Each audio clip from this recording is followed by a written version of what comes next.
ஆங்கில புத்தாண்டையொட்டி ஏராளமான தொண்டர்கள் வருவார்கள் என எதிர்பார்க்கப்பட்ட பாமக நிறுவனர் ராமதாஸின் தைலாபுரம் தோட்டம், பாமக தலைவர் அன்புமணி ராமதாஸின் பனையூர் அலுவலகம் வெறிச்சோடி காணப்பட்டது.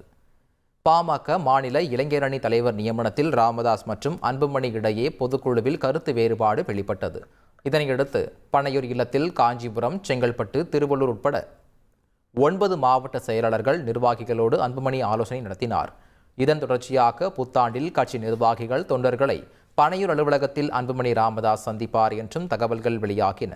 திண்டிவனம் தைலாபுரம் தோட்டத்தில் கட்சி நிறுவனர் ராமதாஸையும் கட்சி நிர்வாகிகள், தொண்டர்கள் சந்தித்து வாழ்த்து பெறுவார்கள் என கூறப்பட்டதால் புத்தாண்டு தினத்தில் தைலாபுரம் மற்றும் பனையூர் பரபரப்பாக இருக்கும் என்று எதிர்பார்க்கப்படுகிறது. ஆனால் தைலாபுரம் தோட்டம் தொண்டர்கள் வருகையின்றி வெறிச்சோடி காணப்பட்டது. கட்சியின் கௌரவ தலைவர் மணி, சேலம் பாமக சட்டமன்ற உறுப்பினர் மட்டுமே தைலாபுரம் தோட்டத்திற்கு வந்து ராமதாஸிடம் வாழ்த்து பெற்று சென்றனர். அதேபோல் புத்தாண்டு தினத்தில் அன்புமணியை சந்திக்க நிர்வாகிகள், தொண்டர்கள் யாரும் வராததால் பனையூர் அலுவலகமும் வெறிச்சோடி காணப்பட்டது.